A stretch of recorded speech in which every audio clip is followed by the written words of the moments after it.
Good morning to all. Welcome to TSN school.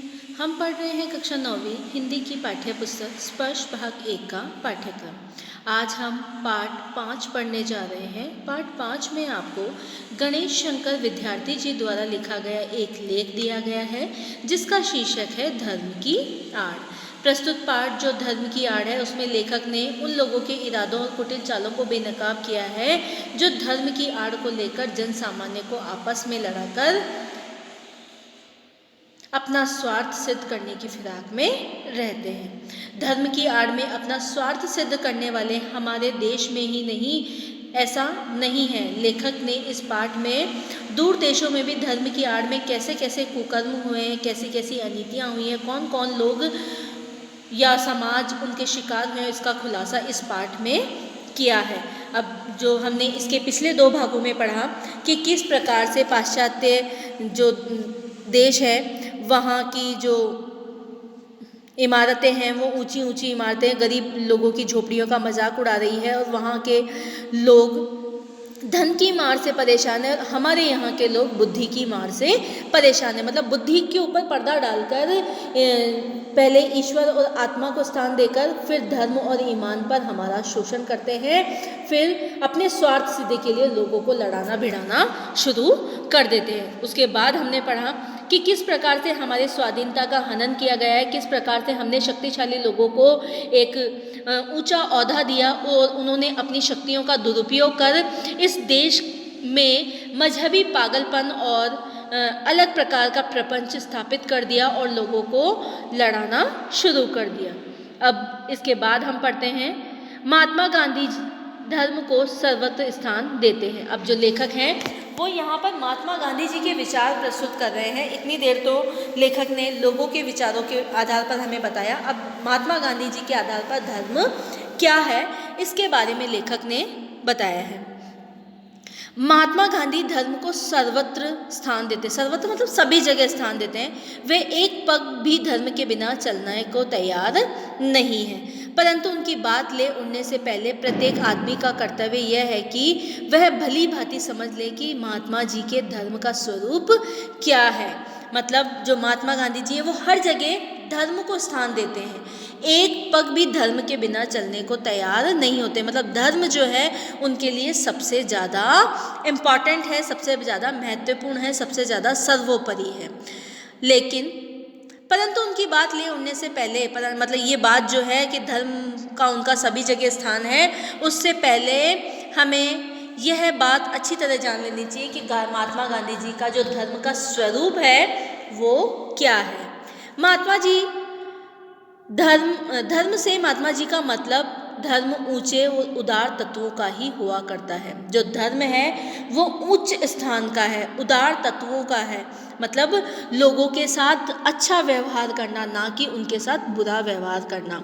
और धर्म बहुत ऊंचे आसन पर है, उनके मानने में किसे ऐतराज हो सकता है। मतलब उन्होंने कह दिया कि धर्म उदार तत्वों का है, मतलब लोगों के साथ अच्छा व्यवहार करने का है, अहिंसा का व्यवहार करने का है, लड़ाई झगड़ा नहीं करने का है। तो इससे लोगों को कोई बुराई मतलब मानने में किसी को कोई ऐतराज नहीं है।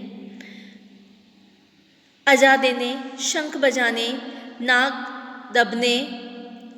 दबने और नमाज पढ़ने का नाम धर्म नहीं है। अब महात्मा गांधी जी का जो धर्म के विचार थे कि उदार तत्वों वाला है। अब लेखक बता रहे हैं कि अगर आप अज़ा दे रहे हो, शंख बजा रहे हो या 5 वक्त की नमाज अदा कर रहे हो, ये सब कुछ धर्म नहीं है। अगर आपको धर्म है, धर्म के स्पष्ट चिन्ह क्या हैं? शुद्ध आचरण और सदाचार। सदाचार मतलब अच्छा व्यवहार और आपके मन के शुद्ध विचार, ये धर्म के स्पष्ट चिन्ह हैं। धर्म के स्पष्ट चिन्ह क्या है? शुद्ध आचरण और सदाचार ही धर्म के स्पष्ट चिन्ह हैं। ये गांधी जी के। अगर आप 2 वक्त की मतलब पूजा पाठ नहीं करते हैं या 5 वक्त की नमाज भी अदा नहीं करते हैं, लेकिन आपका आचरण शुद्ध है, आपके विचार अच्छे हैं, सादे विचार हैं आपके, तो ये धर्म आपके लिए सर्वोपरि है। 2 घंटे तक बैठकर पूजा कीजिए और 5 वक्त नमाज भी अदा कीजिए, परंतु ईश्वर को इस प्रकार रिश्वत दे चुकने के पश्चात यदि आप अपने को दिन भर बेईमानी करने और दूसरों को तकलीफ पहुंचाने के लिए आज़ाद समझते हैं तो इस धर्म को अब आगे आने वाला समय कदापि नहीं टिकने देगा। अब गांधी जी के अनुसार या लेखक अपने अनुसार गांधी जी के विचारों को किस प्रकार प्रस्तुत कर रहे हैं कि अगर आप 2 घंटे की पूजा करते हैं या 5 वक्त नमाज अदा करते हैं और इस प्रकार का जो कार्य आप कर रहे हैं तो आप समझ रहे हैं कि आपने ईश्वर को रिश्वत दे चुकी है। और इस रिश्वत को देने के बाद अब आप सोचें कि हमने तो ईश्वर को रिश्वत दे दी और अब हम दिन भर बेईमानी वाला काम करेंगे, दूसरों को तकलीफ पहुंचाएंगे और अपना स्वार्थ सिद्ध करेंगे। इस प्रकार आप अगर अपने आप को आज़ाद समझते हैं तो ऐसा धर्म आपको आने वाले समय में आगे कभी नहीं टिकने देगा, क्योंकि आज का जो समाज है, आज के जो व्यक्ति हैं वो अच्छे से समझ चुके हैं कि किसके साथ कैसा व्यवहार करना चाहिए। अब तो आपका पूजा पाठ ना देखा जाएगा, आपकी भल मानस मनसाहत की कसौटी केवल आपका आचरण होगी। मतलब आपका जो व्यवहार है, आपका जो विचार है, ये सारा आपकी पूजा पाठ नहीं, आपकी भल मानसा मतलब आपकी जो भलाई है, आपका लोगों के साथ जो अच्छा व्यवहार है, वही आपका आचरण होगा, वही आपकी जीवन की कसौटी होगी। आप सबके कल्याण की दृष्टि से आपको अपने आचरण को सुधारना पड़ेगा, और यदि आप अपने आचरण को नहीं सुधारेंगे तो नमाज और रोजे, पूजा या गायत्री आपको देश के अन्य लोगों की आज़ादी को रोनने और देश भर में उत्पात का कीचड़ उछालने के लिए आज़ाद न छोड़ सकेगी। मतलब आप कहते हो कि मैंने तो नमाज अदा कर ली, अब मैं दिन भर कोई भी काम करूं, ईश्वर मुझे कोई पाप नहीं देगा। या आप दिन भर नमाज पढ़ते हैं, रोजे करते हैं, पूजा पाठ करते हैं, गायत्री मंत्र का जाप करते हैं, तो और ये कर के भी आप अपने आचरण को नहीं सुधारते हैं, अगर आपका आचरण सुधरा हुआ नहीं है, आपका आचरण शुद्ध नहीं है, आपके विचार अच्छे नहीं हैं, तो इस प्रकार की आज़ादी आपको कभी नहीं मिलेगी। आप देश भर में जो उत्पात मचा रहे हैं, जो खुराफात आपके मन में चल रही है, आप लोगों को जिस प्रकार से लड़वाने का प्रयास कर रहे हैं आपस में, या उनके ऊपर कीचड़ उछाल रहे हैं, इस प्रकार की आज़ादी आपको आने वाले समय में नहीं मिलेगी। ऐसे धार्मिक और दीनदार आदमियों से तो वे लामजहब व नास्तिक आदमी कहीं अधिक अच्छे और ऊंचे हैं। लामजहब का मतलब है जो नास्तिक होते हैं, जो पूजा पाठ में विश्वास नहीं करते, ना ही है ना, नास्तिक का अर्थ भी यही होता है जो पूजा पाठ में विश्वास नहीं करते हैं। तो क्या कह रहे हैं कि ऐसे धार्मिक और दीनदार आदमियों से, तो मतलब जो व्यक्ति रोज़ पूजा पाठ भी करते हो, गायत्री मंत्र का जाप भी कर, लेकिन उनके आचरण शुद्ध नहीं है, तो उससे तो लेखक कह रहे हैं कि वह व्यक्ति ज़्यादा अच्छे हैं जो पूजा पाठ नहीं करते हैं, बिना धर्म के अपना जीवन व्यतीत करते हैं, उनका आचरण ज़्यादा अच्छा है। क्योंकि वो लोगों के साथ अच्छा व्यवहार करते हैं, जो दूसरों के सुख दुख का ख्याल रखते हैं, और जो मुल्कों को किसी स्वार्थ सिद्धि के लिए उकसाना बहुत बुरा समझते हैं। मतलब किसी को अपने स्वार्थ के लिए उकसाना, उनसे गलत कार्य करवाना, ये सब कार्य वही व्यक्ति करते हैं जिनको धर्म का ज्ञान होता है, ठीक है, लेकिन अपने स्वार्थ के लिए सुबह तो नमाज अदा करके आएंगे, पूजा पाठ करेंगे, लेकिन अपने स्वार्थ के लिए दिन भर बेईमानी वाला काम करेंगे। तो लेखक क्या कह रहे हैं कि वो लोग ज़्यादा अच्छे हैं जो ईश्वर में आस्था नहीं रखते हैं, लेकिन लोगों के साथ अच्छा व्यवहार करते हैं। ईश्वर इन नास्तिकों या लामजहब लोगों को अधिक प्यार करेगा, और वह अपने पवित्र नाम पर अपवित्र करने वाले को यही कहना पसंद करेगा, मुझे मानो या ना मानो, तुम्हारे मानने से ही मेरा ईश्वर तो कायम नहीं रहेगा। दया करके मनुष्यत्व को बनो, मानो पशु बनना छोड़ो, आदमी बनो।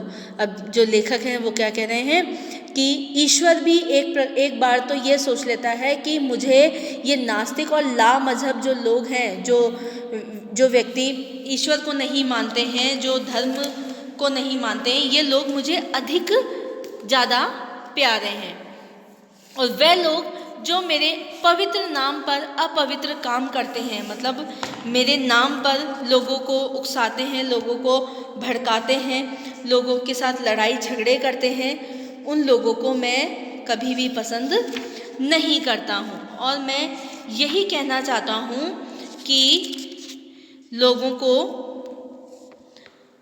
मतलब मैं यही कहना चाहता हूँ लोगों को कि तुमको मनुष्य बनना है, पशु बनना छोड़ो, आदमी बनो। मनुष्य वही है जो मनुष्य के लिए मरे, असली मनुष्य वही है जो मनुष्य के लिए मरे।